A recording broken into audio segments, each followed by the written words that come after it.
Ser minero.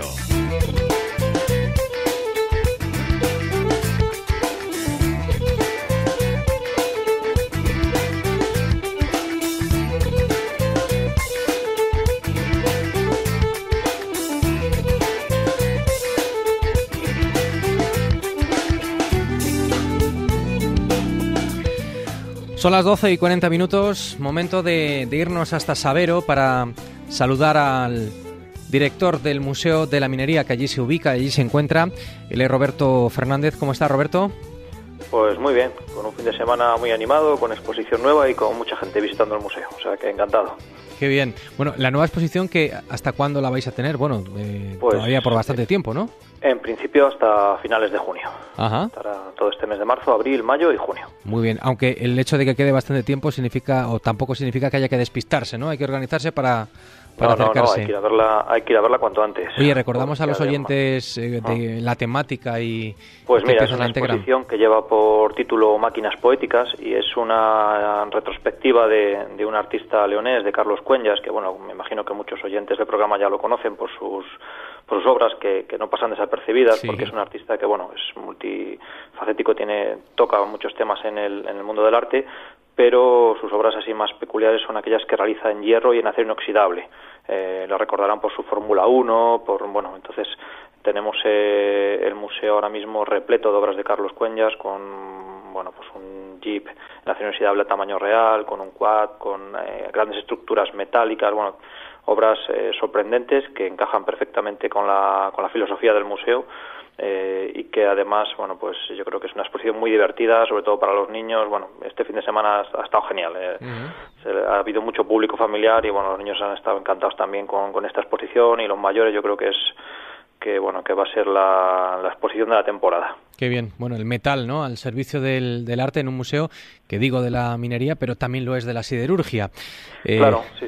Ahí va un poco enlazado el tema, porque como la mayor parte de estas obras están hechas en hierro y en acero inoxidable, realmente es un poco... vuelven a su casa. Es decir, la ferrería fue la primera fábrica de hierro de España y luego vino el acero y luego el acero inoxidable. O sea, el nieto del hierro vuelve otra vez a su casa, que es la ferrería. Es un poco la filosofía. Qué bien.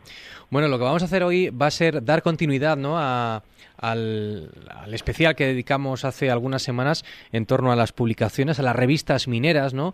Y nos comentabas que fundamentalmente llegó a haber 3 cabeceras, ¿no?, muy emblemáticas. Nos centramos el otro día sobre todo en Castillete, pero hoy querías poner el acento sobre otra de las revistas, ¿no? Hornaguera. Sí. Comenzamos a finales de febrero, comenzamos una pequeña sección dedicada a revistas mineras, ¿no? A revistas que editaban las principales empresas mineras de la provincia.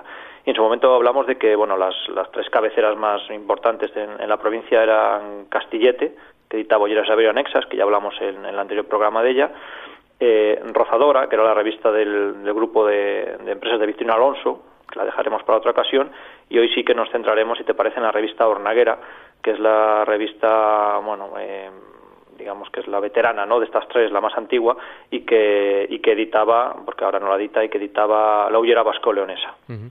Porque también comentamos en su momento que ninguna de estas 3 publicaciones pues se sigue editando ya, ¿no?, por unos motivos o por otros.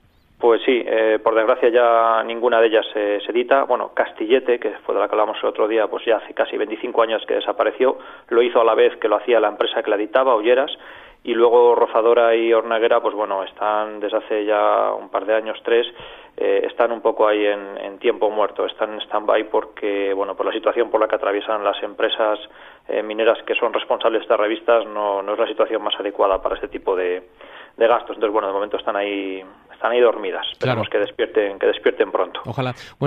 Son 3 publicaciones para las cuales se escogieron 3 términos, ¿no?, que forman parte de lo que es la simbología de la minería, ¿no? ¿Qué es Hornaguera?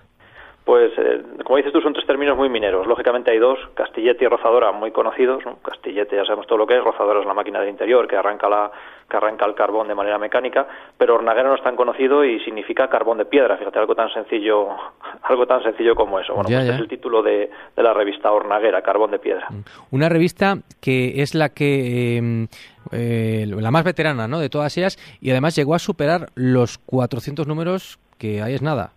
Pues es claro, cuando hablamos en estos términos de una revista, ya no hablamos de una revista minera, sino en general, o sea, una revista que nace en el año 1959, que su último número, como decíamos, hasta la fecha es en el año 2012, hablamos de 402 números, o sea, es todo un récord, ¿eh? No solamente digo para una revista minera, sino para cualquier tipo de publicación de estas características, pues 402 números, bueno, yo creo que es todo un récord. Uh-huh.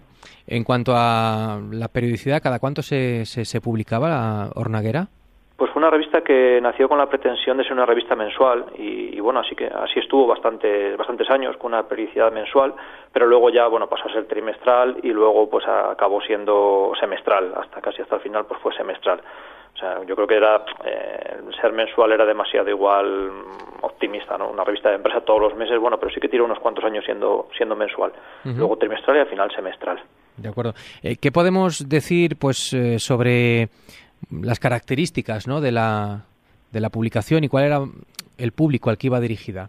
Pues mira, era una revista, como decíamos también de Castillete, de muy buena calidad, una revista en tamaño A4, con buen papel, con portada plastificada. Los primeros números que salieron fueron pues a dos colores, negro y azul, pero rápidamente ya en el año 62 la revista cambia y se hace a todo color, que para la época también era muy notable, ¿no? Con numerosas fotografías. Era una revista, pues el primer número que salió tenía 16 páginas y el último ya hablábamos de 32, siempre estaba en ese margen, entre 16, 25, esa media más o menos de páginas. Y era una revista de calidad que estaba editada además por las principales imprentas de la provincia, pues hablamos de Mijares, de Casado, de Celarain, y era una revista pues dedicada al público propio, es decir, era una revista de empresa, entonces se distribuía entre los trabajadores de la Ollera Vasco-Leonesa. Por lo tanto, la tirada más o menos de la revista, pues siempre cercana al número de trabajadores, no menos de 1.000 ejemplares normalmente. ¿Es cierto que una de las señas de identidad de Hornaguera fueron sus portadas? Pues mira, eso es una cosa muy llamativa, ¿no? Las portadas de Hornaguera. Cuando alguien consulta la revista, yo creo que es lo primero que entra por los ojos, las portadas, ¿no? Por un lado, Hornaguera mantenía la misma portada durante todo el año, no modificaba la portada. Incluso hubo épocas en las que se tiró con la misma portada varios años. Eso es como una característica así previa. Y luego, sobre todo, unas portadas muy llamativas, muy modernas para la época. Cuando alguien ve esas portadas, la verdad que son espectaculares. No suelen traer firma. Yo no he querido en estos días, la verdad, de tanto jaleo para las empresas mineras, no he querido molestar a nadie de la Ollera para estos temas, pero algunas yo creo que son de García Zurdo, incluso algunas son obras de cuadros de Blazanetti, o sea, eran unas portadas extraordinarias. Uh-huh. Bueno, son nombres ilustres los que mencionas que pueden estar detrás de algunas de esas portadas. También tuvo nombres importantes incluso para la dirección de la propia revista. Pues sí, yo creo que, como dijimos ya con la revista Castillete, desde mi punto de vista, las empresas mineras y sobre todo la Ollera Vasco-Leonesa siempre han tenido mucho mimo, mucho cuidado con todos los temas culturales que desarrollaban. De hecho, la Ollera Vasco-Leonesa lo solía hacer siempre a través de la fundación que tenía, la Fundación Cultural, la Fundación Ollera Vasco-Leonesa, y siempre eran muy cuidadosos, lo hacían todo con bastante calidad en estos ámbitos de la cultura. Y lógicamente la revista, que era un poco también su carta de presentación de cara a los trabajadores y a la sociedad, pues no iba a ser menos. Era una revista, como decíamos antes, cuando hablábamos de sus características técnicas, de mucha calidad. Y prueba de la calidad que le querían dar a esta revista, pues es que durante, yo creo que 20 años, desde el año 1967 hasta el 1987, pues el director de Hornaguera fue, un gran periodista de esta provincia, que fue Victoriano Kremer. Entonces, yo creo que eso daba un empaque a la revista. 20 años con Kremer como director, pues fue algo muy relevante. Uh-huh. Luego ya pasó a ser coordinada y dirigida por el Departamento de Comunicación de la empresa. Ya es una revista más moderna, las empresas se dotan de gabinetes de comunicación y, pues son quienes se encargan de esa edición de la revista. Y sobre los contenidos, ¿cuáles eran las temáticas que se abordaban? ¿Cuál era el enfoque de los contenidos de Hornaguera? Hombre, no dejaba de ser una revista de empresa. De hecho, en su primer número, hablábamos del año 59, casi leo textualmente, ¿no? Dice que es una revista divulgadora, que recoge los pormenores del cotidiano quehacer, que una los lazos de comprensión y estímulo para que la labor de orientación social y profesional sea la más fructífera posible. Todo así muy serio, ¿no? Es decir, una revista de empresa que pretendía contar fundamentalmente pues la marcha de la sociedad, pero que también daba cabida a otro tipo de contenidos. Igual no era tan social como era Castillete, la de Ulleras de Sabero, que tenía un contenido mucho más abierto, mucho más popular, pero también aquí en Ornaguera, bueno, aparte de sus temas técnicos, había otros temas importantes que tocaba la revista. Uh-huh. No sé, como por ejemplo... Pues mira, aparte de eso que te digo, de los temas técnicos de la propia empresa, de reportajes un poco más internos, temas de seguridad, higiene del trabajo, que le daba mucha relevancia. Había un aspecto importante siempre en la revista, que eran sus reportajes de contenido social, es decir, de la labor social que la propia empresa realizaba, con reportajes sobre economatos, escuelas, hospitales, viviendas, casinos. Una cosa curiosa, por ejemplo, de Ornaguera es que daba mucha importancia a la revista al deporte, fundamentalmente a reportajes sobre su gran equipo de fútbol, el equipo de la Ollera Vasconesa, que tantas alegrías dio a la zona. Y luego, bueno, pues también había huecos para concursos, para pasatiempos, y un tema muy curioso, por ejemplo, que, bueno, sobre todo en los primeros números, luego ya no, lógicamente, y que era muy propio de la época, era una sección que tenía Ornaguera que llevaba por título Cosas de mujeres, en la que ofrecía a las mujeres recetas de cocina, consejos para el cuidado de los hijos, bueno, algo como muy así de la época, ¿no? Un poco peculiar. Pero bueno, una revista muy variada, como puedes ver, no solamente era temas de empresa. Creo que rebuscando un poco, ¿no?, en los archivos de Ornaguera has encontrado incluso alguna pequeña anécdota vinculada a esta misma casa, Radio León.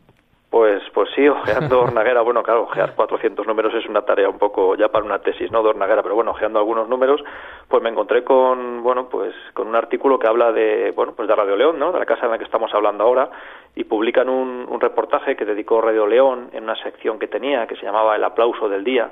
Estamos hablando ya del año 1961, bueno, pues transcribió lo que en esa sección, en ese programa, dijeron de Emilio del Valle, don Emilio del Valle, con motivo de la concesión de la medalla de oro al mérito en el trabajo. Entonces, bueno, sí que era una curiosidad que ojeando la revista me encontré. Será interesante poder leerlo.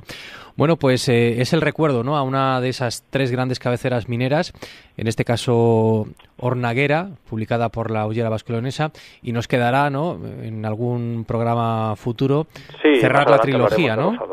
Sí, sobre todo hoy hemos querido hablar de Ornaguera porque es que es una gran enciclopedia de la minería y de la Ollera Vasconesa. 400 números dedicados íntegramente a la minería, a esa empresa y a la zona, pues bueno, es una enciclopedia que es de obligada consulta para cualquier tema que tenga que ver con esa zona y con esa empresa. Hablando de consulta, bueno, me imagino que en algunas bibliotecas, ¿no?, contarán con los ejemplares, pero también en Internet, ¿no?, vamos a poder encontrarlo.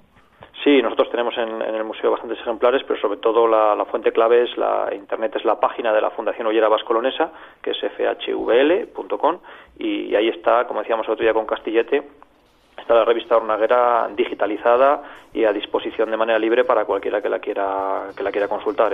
Fue un trabajo muy importante que se hizo en esa fundación por dar a conocer la revista, y es muy fácil acceso, la verdad. De acuerdo, pues seguro que recordar, ¿no?, la edición de esta revista pues habrá traído, y valga la redundancia, muchos recuerdos a muchos de nuestros oyentes, especialmente en esa zona, ¿no?, de la cuenca ciñera matallana.